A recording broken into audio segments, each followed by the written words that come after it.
जेवताना काही तोंडी लावायला काही एखादी चटणी असली ना तर 2 घास जरा जास्त खावेसे वाटतात, हो ना? माझ्या घरात ना ही चटणी नेहमी बनलेली असते, कारण मला, योहानला आणि शैलेशला आम्हाला तिघांना पण ही चटणी आवडते, कारण विदाऊट तेलाची आहे आणि खायला पण अतिशय सुंदर लागते. आणि भरपूर जणांना माहिती पण आहे की मी ही चटणी सेल करते. असं बघायला गेलं तर खूप जणांचे कमेंट पण होते की ताई आम्हाला कढीपत्ता चटणीची रेसिपी दाखवा असं.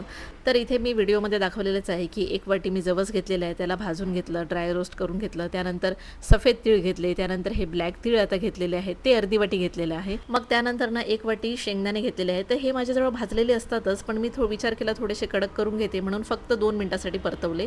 आणि मग आपलं इथे मेन काय आहे ना ते कढीपत्ता आहे. इथे मी 3 वाट्या कढीपत्त्याचे भरभरून घेतलेले आहेत. तुम्हाला हवं तर जास्त पण घेऊ शकतात, पण फक्त हे तुम्हाला दाखवण्यासाठी मी इथे 3 वाट्या घेतलेल्या आहेत. ह्या चटणीमध्ये तुम्हाला डाळवं, चिंच, लसूण हे सर्व ॲड करायचं असेल ना तरी तुम्ही ॲड करू शकतात. आणि हो, रात्रीच मी हा कढीपत्ता धुवून ठेवला होता, म्हणून मग सकाळी व्यवस्थित त्याला पुसून घेतला आणि मग थंड झाल्यावर ना मिक्सरच्या जारमध्ये ॲड केलं. मग थोडंसं तिखट, मीठ आणि थोडं जिरं टाकून फिरून घेतलं. ह्या चटणीमध्ये ना 2 बेनिफिट्स आहेत. ते म्हणजे कसे की ह्या चटणीमध्ये तेलाचा वापर करायची काही गरज नाही आणि दुसरी गोष्ट म्हणजे तुम्हाला सेपरेटली जवसाची चटणी बनवायची काही गरज नाही, कारण ह्यामध्ये ना मी 1 वाटी पूर्ण जवस ॲड केलेला आहे. चला तर मग भेटूया पुढच्या व्लॉगमध्ये. बाय.